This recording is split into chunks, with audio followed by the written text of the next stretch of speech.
Hotep, cher Kamit, aujourd'hui je vais parler avec vous de la magie évocatoire, de l'appel ou l'invocation des esprits. Ici, je ne vais pas parler de l'invocation des ancêtres, je vais parler des invocations des esprits. Plus particulièrement les esprits que vous faites connaissance. C'est-à-dire, je parle ici de connaissance théorique, en consultant des livres de magie, en allant dans les sites de magie. Parce que je constate de plus en plus des gens qui se retrouvent avec des troubles énergétiques, avec des problèmes dans leur vie, qu'ils n'avaient pas avant qu'ils se lancent dans la voie magique, avant qu'ils ne se lancent dans des rituels, dans des opérations magiques. Vous savez, comme je le dis toujours, la spiritualité, c'est comme l'électricité. Ça peut vous éclairer comme ça peut vous griller, parce qu'on ne badine pas avec les énergies. Et selon la loi du libre arbitre, si vous-même, vous décidez un matin de faire certaines invocations, de faire certains appels à certaines entités, vous serez les premiers à porter le poids, à supporter donc les conséquences de votre acte. Et vos familles spirituelles, pour parler court, vos ancêtres, vos guides, vos anges gardiens ne pourront pas forcément vous aider à tous les coups. Parce que c'est vous-même qui avez décidé d'allumer la bougie, de réciter l'incantation que vous avez vue dans un site de magie ou que vous avez eu dans un livre. Et cela pourrait donc vous créer des problèmes.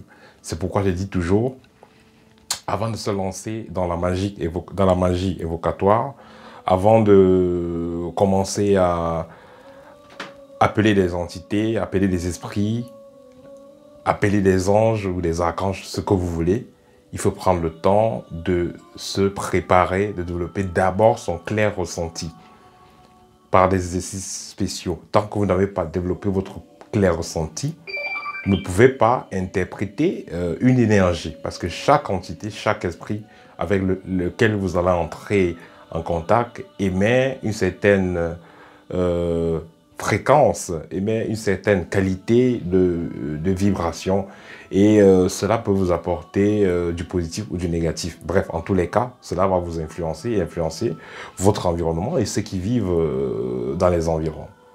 Donc c'est pourquoi il faut d'abord prendre le temps de bien se préparer avant de commencer les invocations. Et ceux qui ont lu les livres de magie évocatoire et autres, ils vont toujours constater que même dans ce livre de magie évocatoire, même dans ce livre où on parle de contact avec les entités, on prend le temps de vous donner des exercices de préparation. Donc il est primordial, il est très important de se préparer avant de commencer à faire appel à des entités. Et pourquoi aussi? Parce que quand une entité va venir, vous avez appelé l'entité X ou Y, il est clair que vous allez respecter un protocole de préparation de l'environnement, vibratoirement parlant, pour que cette entité puisse être à l'aise avant de venir où vous allez l'accueillir. Mais également, il faut être capable de la réceptionner, de la ressentir, la réceptionner. Parce que parfois, les gens peuvent appeler des entités, l'entité est là, ils ne savent pas que l'entité est là. Parce qu'ils ne sont pas développés, ils n'ont pas développé le clair ressenti. Vous avez invoqué un génie, vous avez tracé le cercle et tout, mais le génie est là. Vous allez attendre des heures ou bien peut-être quelques minutes et puis vous ne voyez aucune présence. Vous dites, en tout cas, l'esprit n'est pas venu. Vous sortez de votre cercle que vous avez tracé, vous allez dormir. Et dans les jours qui suivent, vous commencez à avoir des problèmes, des cauchemars, on vous touche la nuit et tout et tout. C'est des choses qui sont réelles. Donc c'est pourquoi je dis qu'il faut développer le clair ressenti. Celui donc qui a développé le clair ressenti, quand il va faire appel à l'entité, puisqu'il est déjà, puisque celui-là qui passe à l'action, il maîtrise déjà son environnement au niveau vibratoire et énergétique, il maîtrise également son champ magnétique, il contrôle le champ magnétique de l'environnement. Ce qui fait que quand la présence invisible quand le génie, le djinn ou l'entité, bref, qu'il a appelé, sera présente, il va ressentir cela et s'il est très développé, il pourra la voir. Mais déjà, au moins à la base, il va ressentir. Il va savoir que l'atmosphère a changé, la vibration a changé. Il saura qu'il y a une entité qui est devant elle, devant lui. Et il pourra donc commencer à communiquer avec celle-là. Donc c'est pourquoi il est très important de bien se préparer avant de commencer à communiquer avec des entités ou à chercher à les contacter. Et comme je le dis toujours, le contact avec les entités, les êtres invisibles, ce n'est pas la course. Ce n'est pas parce que l'autre est en contact avec les esprits et vous n'êtes pas qu'il vous dépasse, ce n'est pas vraiment la course.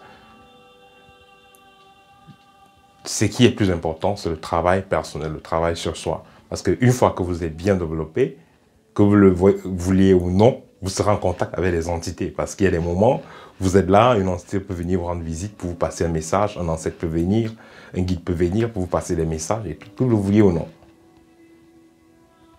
Donc, tout ça pour vous dire de faire très attention avec ce que vous touchez, ceux qui ne sont pas dans des écoles initiatiques, ceux qui ne sont pas bien assistés spirituellement. Ne touchez pas du n'importe quoi, ne faites pas n'importe quel rituel.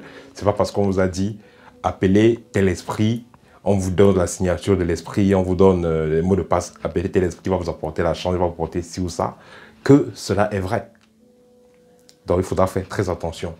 C'est pourquoi le plus important est de développer ses propres facultés. Parce que celui qui a développé le clair ressenti, quand vous allez invoquer une entité, vous saurez si elle est bonne pour vous ou elle n'est pas bonne pour vous. L'entité qui est bonne pour Y n'est pas forcément bonne pour Z. Pour monsieur Y n'est pas forcément bonne pour monsieur Z. Donc tout cela dépend. Il faudra donc privilégier, il faudra donc insister sur votre préparation personnelle. Et par la suite, vous pouvez entrer en contact avec les entités spirituelles ou les êtres spirituels que vous désirez. Et un autre point, quand vous allez visiter, je parle ici des expériences oniriques ou des expériences astrales, des expériences hors du corps, quand vous allez donc visiter certains êtres dans certains éléments, je vais prendre le cas de l'élément eau qui est assez facile, quand vous entrez donc en contact avec ces êtres-là qui sont dans l'élément eau, ou des êtres intraterrestres ou dans d'autres dimensions, il est très important également de maîtriser, d'avoir une certaine maîtrise de soi et d'avoir un certain contrôle de son clair ressenti. Et voilà, parce que si cela n'est pas fait, ce que vous allez voir comme du feu, ça peut être de l'eau. Ce que vous voyez comme de l'eau, ça peut être du feu. Donc vous pouvez vous tromper sur beaucoup de points et aussi vous pouvez vous mettre dans de sérieux problèmes. Par exemple, quelqu'un qui va entrer en contact avec une entité de l'eau ou va entrer en contact avec les génies qui sont dans une certaine dimension, n'ayant pas une certaine maîtrise, peut se retrouver à faire du n'importe quoi, comme coucher avec ces entités-là, comprendre des cadeaux ou des objets dans des différentes dimensions. Et cela va lier cette personne à ces entités-là et il pourra se faire posséder et autres. Donc c'est pourquoi il est important pour ceux qui veulent entrer en contact avec les entités invisibles, entre guillemets, les entités, les différents éléments, les entités, que ce soit les anges et autres, il est important de travailler d'abord sur soi. Donc ça, c'était mon partage pour aujourd'hui. Au TEP et à très bientôt.